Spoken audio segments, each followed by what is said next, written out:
நான் இது வரைக்கும் 18 இன்டர்நேஷனல் கண்ட்ரிஸ் இந்தியா ரெப்ரசன்ட் பண்ணி பார்ட்டிசிபேட் பண்ணியிருக்கேன்.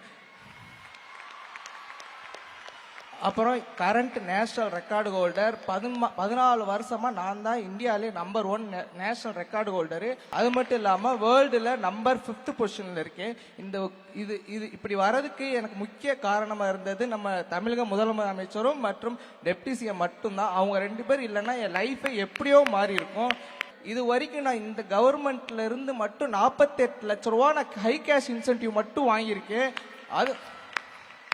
அது மட்டும் இல்லாமல் எனக்கு 3% ஸ்போர்ட்ஸ் கோட்டாவும் போட்டு கொடுத்துருக்காங்க. நான் இப்போ டிஎன்பிஎல் நிறுவனத்தில் ஜூனியர் ஆஃபீஸராகவும் இருக்கேன். நான் இதுக்கு முன்னாடியெல்லாம் ஒரு டான்சின்னு ஒரு நிறுவனத்தில் கான்ட்ராக்டர் ஸ்டாஃபாக வெறும் 12,000 ரூபாய்க்கு தான் நான் சம்பளம் இருந்தேன். அப்போ ஒரு வருஷத்துக்கு எனக்கு 72,000 தான். ஆனால் இப்போ வந்து என் ஒரு மாதம் சம்பளமே 80,000 ரூபா கிட்ட நான் வாங்கிட்டு இருக்கேன். அது மட்டும் இல்லாமல் இப்போ ஒரு மனுஷனுக்கு அமௌண்ட்டு மற்றும் வேலை தான் ஒரு அத்தியாவசியம். அது ரெண்டுமே இந்த கவர்மெண்ட் பண்ணி கொடுத்துட்ருக்காங்க.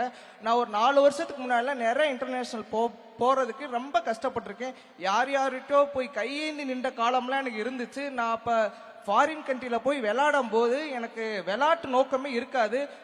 நான் இங்கேருந்து போகும்போதே நிறையா பேர்த்திட்ட கடன் வாங்கி அப்படிதான் போவேன். நான் அங்கே போய் விளையாடும் போது திருப்பி நான் இப்போ இந்த கடன் நம்ம எப்படி கட்ட போகிறோன்றது மைண்டில் தான் நான் அங்கே போய் விளையாடுவேன். அதனாலே எனக்கு சரியாக பெர்ஃபார்மன்ஸே கிடையாது. ஸோ இப்போ இந்த கவர்மெண்ட் வந்ததுலேருந்து நாங்கள் இப்போ எங்கே போகிறதுக்கும் தமிழ்நாடு சாம்பியன்ஷிப் ஃபவுண்டேஷன்லேருந்து எங்களுக்கு எவ்வளோ தேவையோ வித்தின் ஒன் வீக்குள்ளே எங்களுக்கு அமௌண்ட்டை சேங்ஷன் பண்ணி கொடுத்துட்றாங்க.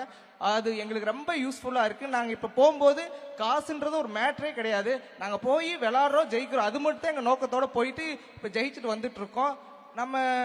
நான் ஒரு 4 வருஷத்துக்கு முன்னாடிலாம் நான் ஓவரால் சாம்பியன்ஷிப் நாங்கள் நேஷனல்ஸில் போவோம் பேராலிம்பிக்ஸ்க்கு. அப்போ நம்ம 7th 8th பொசிஷன் தான் வருவோம். ஆனால் இந்த கடந்த 4 வருஷமா 1st 2nd தவிர தமிழ்நாடு வந்து கீழே வந்ததே கிடையாது. ஸோ உண்மையிலே இந்தியாவில் விளையாட்டுத்துறையில் தமிழ்நாடு முதன்மை மாநிலமாக வந்துட்டு இருக்கு. ஒரு மாற்றுத்திறனாளி எனக்கு பொண்ணு கொடுப்பாங்களா என்னன்றதே ஒரு பெரிய சந்தேகம் தான், அது எல்லாருக்கும் தெரியும்.